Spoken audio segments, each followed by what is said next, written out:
오늘 성경 말씀은 마태복음 21장 28절에서 32절입니다.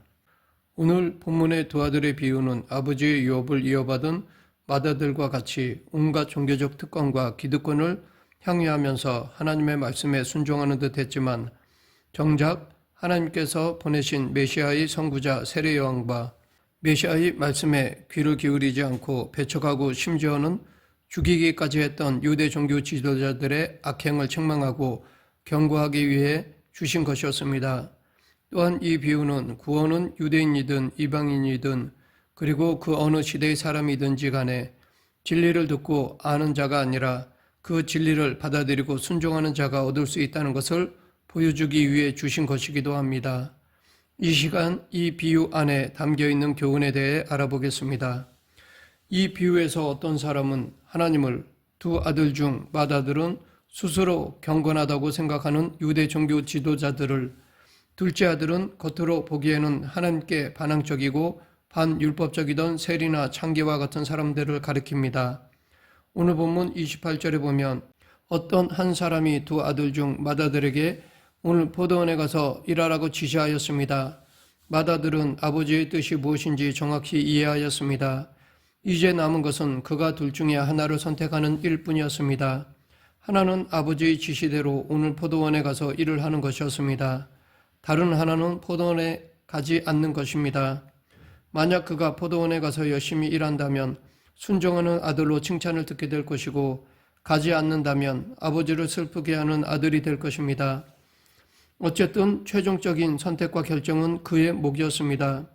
우리는 이 말씀 속에서 하나님의 뜻을 아는 것이 경건 생활에 꼭 필요한 요소이기는 하지만 그 자체가 경건은 아님을 유추해 볼 수 있습니다. 아담과 하와가 범죄한 것은 하나님의 뜻에 무지했기 때문이 아닙니다. 그들은 선악을 알게 하는 나무의 열매를 따서 먹는 날에는 반드시 죽을 것이라는 하나님의 경고를 알고 있었습니다. 그들에게 경건 생활을 위한 기초는 이미 마련되어 있었습니다. 하지만 사단의 유혹과 그들의 탐심이 그들로 하여금 하나님께 불순종하게 만들었습니다. 우리는 이 아담과 하와를 어떠한 경우에도 경건하다고 말하지 않으며 성공한 인생으로 평가하지도 않습니다. 그들은 실패한 인생들입니다. 그러하기에 우리가 이 사람들의 전철을 밟지 않으려면 기억해야 할 것이 있는데, 첫째는 하나님의 뜻을 정확히 이해하는 것이고, 둘째는 하나님의 뜻대로 행하는 것입니다. 행함이 없는 믿음이 죽은 것이듯이 순종이 따르지 않는 하나님의 뜻에 대한 지식은 가치가 없습니다. 가령 아브라함이 본토 친척 아버지 집을 떠나는 것이 하나님의 뜻인 것을 알고도 여러 가지 이유로 떠나지 않았다면 과연 이 지식이 가치가 있는 것일까요? 만약 그가 이와 같이 했더라면 복은 고사하고 화가 임했을 것입니다. 우리는 하나님의 뜻이 무엇인지 힘써 찾아야 하겠지만 여기에 머물러서는 안 됩니다. 깨달아 아는 즉시 순종해야 합니다. 하나님의 뜻을 깨달아 알게 되는 순간부터 우리에게는 순종해야 할 의무가 따릅니다. 순종하는 자는 복을 누리게 되지만 불순종하는 자에게는 화가 따릅니다. 우리들 중에는 하나님에 대한 믿음이 있다고 하면서도 하나님께 인정받지 못하는 이들이 많은데 그 이유는 순종하지 않기 때문입니다. 우리는 하나님의 뜻을 알기를 힘써야 합니다. 그리고 그 안 것에 대해서는 반드시 순종함으로 하나님께 착하고 충성된 종이라 인정받는 성도가 되어야 할 것입니다. 오늘 본문에서 아버지는 아들들에게 포도원에 가서 일하라고 하였습니다. 이에 대해 맏아들이 가겠다고 대답했습니다. 그러나 정작 그는 가지 않았습니다. 반면에 둘째 아들은 가지 않겠다고 대답했습니다. 그러나 나중에 가서 일하였습니다. 이 사실을 놓고 볼 때 우리는 둘째 아들을 더 높이 평가할 수 있습니다. 왜냐하면 결국 아버지의 뜻에 순종한 것은 둘째 아들이기 때문입니다.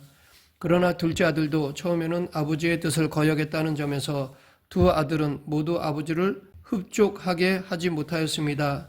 즉 두 아들은 모두 아버지를 슬프게 한 것입니다. 이것은 두 아들로 상징되는 모든 인생은 하나님 앞에서 다 불완전한 죄인들임을 암시해 줍니다. 그렇습니다. 인류 역사 가운데 죄와 허물이 없는 인생은 하나도 없습니다. 성경은 의인은 없나니 하나도 없으며 모든 사람이 죄인이라고 증거하고 있습니다. 인류 시조 아담과 하와의 범죄 이래 아담의 혈통을 타고난 모든 인류는 죄에 오염된 죄인들입니다. 이것은 변개할 수 없는 분명한 사실입니다. 그러나 모든 사람이 죄인이라고 해서 그 결말까지 같아지는 것은 아닙니다. 본문에 보면 둘째 아들은 비록 아버지의 말을 처음에는 거역했지만 나중에는 뉘우치고 아버지의 말에 순종하였습니다. 이것을 인생에 적용하면 죄인이 회개하고 하나님께 순종한 것을 의미합니다. 이러한 회개는 분명 우리의 아버지 되시는 하나님을 기쁘시게 하는 일이 됩니다. 왜냐하면 결국에는 하나님의 뜻에 순종하게 되었기 때문입니다. 따라서 하나님은 비록 그들이 처음에는 당신을 슬프게 했을지라도 용서하시고 그들을 기뻐하십니다. 예수님은 이처럼 회개하고 돌이킨 자들이 하나님 나라에 들어가게 될 것이라고 말씀하셨습니다. 이것이 회개의 능력입니다. 우리는 우리가 다 하나님 앞에서 죄인된 신부님을 알아야 합니다. 이것을 아는 것은 중요합니다. 그러나 더 중요한 것은 회개하고 죄의 자리에서 돌이킬 줄 알아야 한다는 것입니다. 우리가 다 죄인인 것은 분명하지만 하나님께 회개하고 돌이키는 자들은 그 결말이 달라지게 됩니다. 예수님은 누가복음 15장 7절에서 하나님은 죄인 하나가 회개하면 천국에서 회개할 것이 없는 의인 99으로 인하여 기뻐하는 것보다 더 기뻐하신다라고 하셨습니다. 그러하기에 우리는 하나님 앞에서 죄인이요 또 죄를 계속해서 범할 수밖에 없는 연약한 자들이지만 하나님의 자비하심을 의지해서 늘 회개하기에 신속한 모습을 지녀야 하겠습니다. 오늘 본문 29절에 보면 아버지의 명령을 받은 큰 아들이 취한 태도가 나옵니다. 그는 오늘 포도원에 가서 일하라 라는 아버지의 말씀에 즉시 가겠나이다 라고 대답은 했지만 실제로 가지 않았습니다. 그는 신실한 아들처럼 보이기는 했지만 사실은 그렇지가 못했던 것입니다. 이 모습이 바로 유대 종교 지도자들의 모습이었습니다. 그들은 하나님의 뜻을 알고 또 여기에 나오는 마다들처럼 하나님의 말씀대로 행하겠다고 대답은 했지만 정작 이 약속을 지키지는 않았던 것입니다. 그들은 자타가 인정하는 경건주의자들이었지만 실제로 그들에게는 하나님에 대한 경외심이 없었습니다. 이러한 사실은 그들이 거룩한 하나님의 성전을 강도의 구렬로 만들었던 사실에서 입증됩니다. 오늘날의 교회들 안에도 이와 같이 경건의 모양은 있어도 경건의 능력이 없는 성도들이 있습니다. 교회 안에도 겉모양은 경건한 성도인데 내면은 세상적인 속성으로 가득 찬 위선자들이 얼마든지 있을 수 있습니다. 믿음이 있다고 하면서도 행함이 따르지 않는 이들이 여기에 속한다고 하겠습니다. 그들은 믿음이 있는 것처럼 보이기는 하지만 죽은 믿음을 가진 자들이어서 정작 열매가 없고 역사가 일어나지 않습니다. 예수님은 그런 외식적인 유대 종교 지도자들에게 마태복음 23장 30절에서 뱀들아 독사의 새끼들아 너희가 어떻게 지옥의 판결을 피하겠느냐라고 책망하셨습니다. 이 책망은 믿음이 있다고 하면서도 행함이 없는 지금 우리들에게도 여전히 유효한 책망임을 잊지 말아야 할 것입니다. 우리를 구원으로 이끄는 믿음, 하나님을 기쁘시게 하는 믿음은 단지 내가 믿는다라고 입술로만 고백하는 것이 아니라 행함이 따르는 믿음입니다. 믿음은 행위, 즉 삶을 통해서만 입증되어질 수 있습니다. 하나님의 약속에 대한 아브라함의 믿음을 결정적으로 입증하여 준 사건은 하나님의 명령에 순종하여 이삭을 모리아산에서 제물로 드리고자 한 것이었습니다. 그는 이삭에 대한 하나님의 약속을 온전히 신뢰했기에 이런 결단을 내릴 수 있었습니다. 이 사건은 하나님께 대한 그의 신뢰감을 견고히 하는 계기가 되었습니다. 믿음이 있다고 하면서 성도들이 그 믿음을 삶으로 살아내지 못하므로 세상 사람들로부터 비난을 받습니다. 이에 대해 크리스찬 와이스라는 사람은 거룩이란 죄와 세상 그리고 육체의 욕심으로부터 떠나는 것이다 라고 하였습니다. 이 시대의 교회 안에 믿음을 고백하는 사람은 많지만 그것을 행함을 통해 보여주는 이들은 적습니다. 계속해서 31절에 보면 예수님께서는 유대 종교 지도자들을 향해 세리들과 청녀들이 너희보다 먼저 하나님 나라에 들어가리라 라고 말씀하셨습니다. 여기서 세리들과 청녀들은 28절부터 30절에 나오는 두 아들의 비유에서 둘째 아들이 상징하는 자들이고 너희는 곧 유대 종교 지도자들로서 첫째 아들로 상징되는 자들이라는 것은 이미 앞에서 밝힌 바 있습니다. 즉 주님은 세리나 창기들이 유대 종교 지도자들보다 더 하나님을 기쁘게 함으로 인정을 받고 천국을 기업으로 얻게 될 것이라고 말씀하신 것입니다.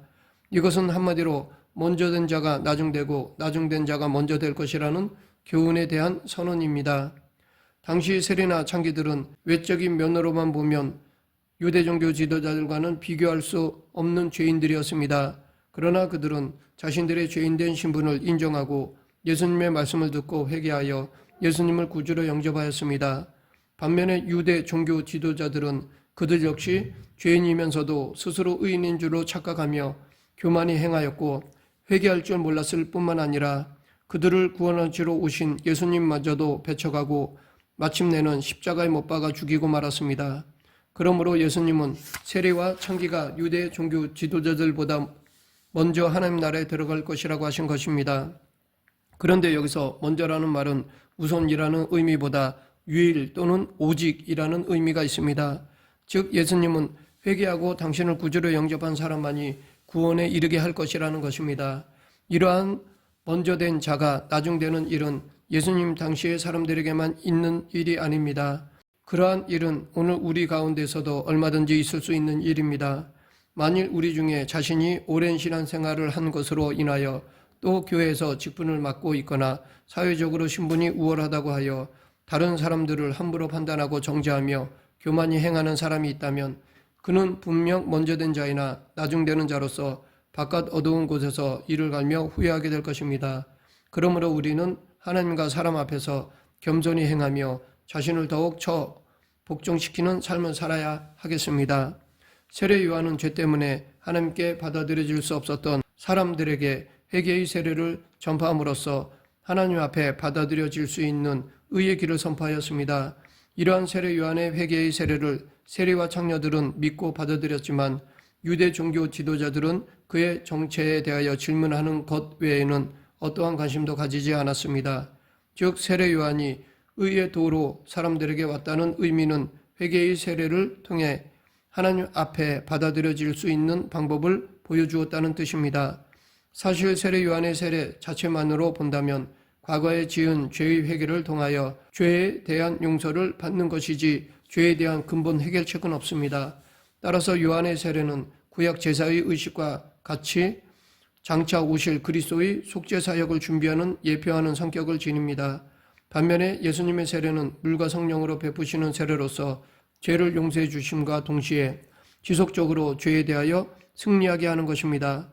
예수님의 이름으로 받은 세례를 통해 성도는 성령의 내주하심을 체험하게 되고 성령을 통해 죄의 유혹에 승리할 수 있게 됩니다. 그런 의미에서 세례 요한의 세례가 죄를 깨닫게 하고 회개케 하는 데 그친다면 예수님의 세례는 그리스도와 연합하여 죄에 대하여 승리하게 합니다.